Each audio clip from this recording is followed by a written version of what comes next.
Our channel दोस्तों। आज का स्टॉक है टाटा पावर कंपनी लिमिटेड यानी टाटा ग्रुप से काफी बड़ी और दिग्गज company Tata power company limited.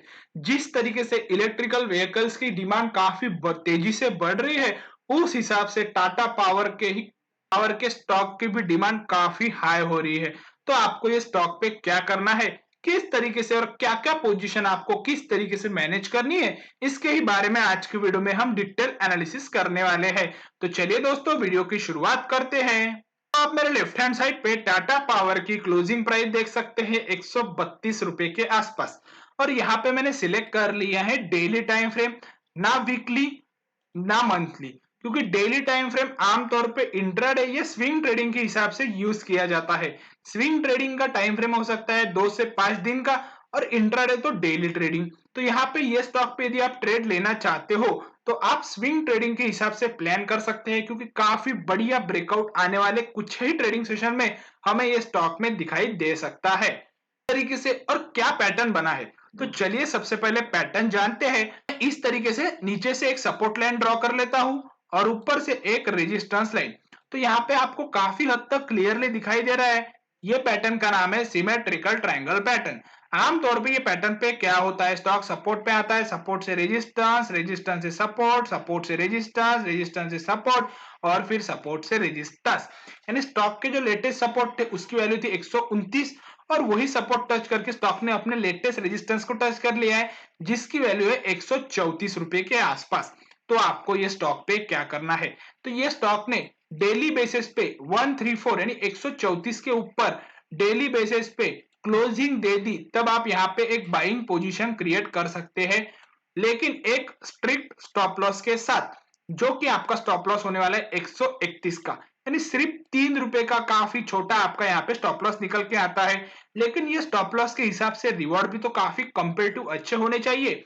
यदि ये स्टॉक इस तरीके से ब्रेकआउट देता है तो स्टॉक के नेक्स्ट और फर्स्ट टारगेट हमारे हो सकते हैं, जिसकी वैल्यू है 140। यानी यहाँ पे हमें रिवॉर्ड मिल जाता है 6 पॉइंट का। तो यहाँ पे हमारा रिस्क रिवॉर्ड रेशियो 1:2 निकल के आता है। तो ये सबसे बढ़िया और बेस्ट रिस्क रिवॉर्ड रेशियो माना जा सकता है। लेकिन दोस्तों फिर से वही सवाल, क्या सचमुच ये स्टॉक ब्रेकआउट देके 140 के टारगेट हासिल कर लेगा, या फिर रेजिस्टेंस फेस करके सपोर्ट पे आने वाला है, फिर सपोर्ट टच करके फिर ब्रेकआउट दे, या सपोर्ट का भी ब्रेकडाउन दे?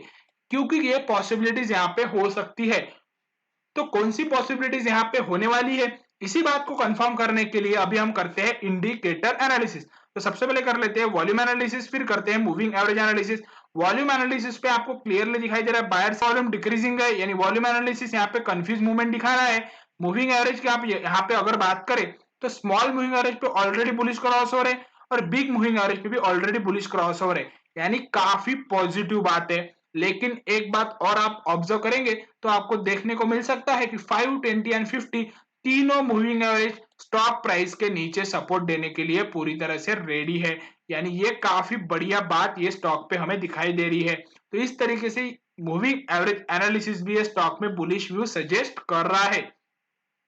तो आपको क्या करना है, आपको 134 के ऊपर यानी 134 के ऊपर क्लोजिंग देता है ये स्टॉक तो खरीदारी करनी है, 131 के स्टॉप लॉस के साथ 140 के टारगेट के लिए। लेकिन यहाँ पे आपको टाइम फ्रेम कितना रखना होगा, 5 दिन का आपको यहाँ पे टाइम फ्रेम रखना होगा। तो ये टारगेट आपको आसानी से हासिल होते हुए दिखाई दे सकते हैं। इन परसेंटेज ऑफ रिटर्न की बात करें तो यहाँ पे आपको लगभग 5% के आसपास के रिटर्न मिल जाते हैं दोस्तों। या आप कैलकुलेशन कीजिए और कमेंट में बताइए कि करेक्ट परसेंटेज ऑफ रिटर्न कितने हो सकते हैं। तो टाइम के साथ इसे कंपेयर करें तो ये काफी बढ़िया परसेंटेज ऑफ रिटर्न माने जा सकते हैं। तो इस तरीके से आप यहाँ पे ब्रेकआउट के बाद क्लोजिंग मिलती है और कंफर्मेशन हो जाता है, तो स्ट्रिक्ट स्टॉप लॉस के साथ आप अपनी प्री पोजीशन क्रिएट कर सकते हैं।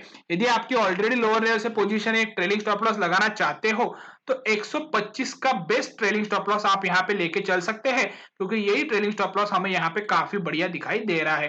तो इस तरीके से विद ट्रेलिंग या न्यू पोजीशन आप ये स्टॉक पे काफी बढ़िया से डेली टाइम फ्रेम पे ब्रेकआउट के बाद टाटा पावर के स्टॉक पे आराम से क्रिएट कर सकते हैं। करता हूं दोस्तों आपने सभी सोशल मीडिया प्लेटफॉर्म पे मुझे फॉलो कर लिया होगा, नहीं किया है तो कर लीजिए। चलिए दोस्तों मिलते हैं अगले वीडियो में, तब तक के लिए धन्यवाद।